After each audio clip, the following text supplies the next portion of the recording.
Қайырлы күн баршаңызға. Бүгін сіздерге өте дәмді әрі жасалу жолы оңай сүзбелі бәліштің рецептісімен бөлісемін. Видеоны соңына дейін қарап, арнама жазылуды ұмытпаңыз. Ең алдымен бәлішіміздің қамырын дайындаймыз. Қажетті заттардың толық мөлшерін описание қалдырамын, сол жақтан көре аласыз. Жұмсақ сары майға қантымызды қосып, шанышқының көмегімен жақсылап араластырып аламыз. Маған осылай шанышқымен жұмыс жасаған ыңғайлы, қалауыңыз бойынша венчикпен немесе миксермен араластырсаңыздар да болады. Bir келкетіп араластырып болған соң оған бір жұмыртқамызды қосамыз, қайтадан араластырып шығамыз. Араластырып болған соң ұнымызға қопсытқышымызды қосып, кішкене араластырып, осы жұмыртқалы массамызға қосып, жұмсақ қамыр илейміз. Алдымен ұнымыздың жартысын ғана қосып, кішкене лопаткамен араластырып аламын.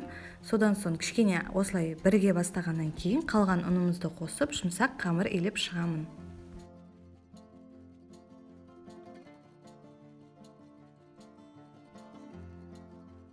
Қамырымыз өте жұмсақ әрі эластичный болып шығады, жұмыс жасауға ыңғайлы. Илеп болған соң бетін салафанмен жауып, кішкене қоя тұрамыз. Және де пирогымыздың салмасын дайындаймыз. Алдымен сүзбемізге, яғни творогымызға қаймағымызды қосамыз. Кез келген қаймақ, творог жарай береді, яғни дүкеннен де немесе қолдыкін де қолдансаңыздар болады. Және де майлылығының проценті маңызды емес, кез келген проценттегі қаймақпен сүзбе жарай береді. Қаймақты қосып болған соң қант пен крахмалымызды және де 2 жұмыртқамызды қосамыз. Содан соң блендермен барлығын бір келкі болғанша араластырып шығамыз. Крахмалды қанттан кейін қосамыз, менде видеоға түспей қалған екен. Осылай бір келкетіп араластырып болғаннан кейін формамызды майлап, оған қамырымызды салып, осылай формамыздың пішіні бойынша қамырымызды жайғастырып шығамыз. Жиектерін барынша тегіс бірдей етіп жаюға тырысыңыздар, сонда пирогымыз теп-тегіс болып шығады. Егер де пешіңізге сенімсіз болсаңыздар, ортасын шанышқымен тесіп шықсаңыздар болады. Содан соң ортасына салмасын саламыз.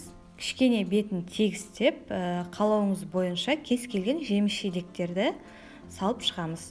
Мен клубника мен малинаны салып шықтым, және де салмас бұрын алдымен крахмалға былғап алдым. Сонда артық шырыны бөлінбейтін болады.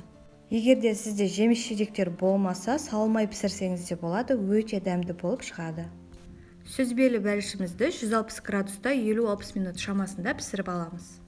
Осымен пирогымыз дайын, міндетті түрде жасап көріңіздер, өте дәмді болып шығады. Рецепт ұнаса, арнама жазылып, қоңыраушаны басып қойыңыздар. Түсінбеген сұрақтарыңыз болса, комментария қалдырыңыздар, барынша жауап беруге тырысамын. Сіздермен бірге болған Лаура.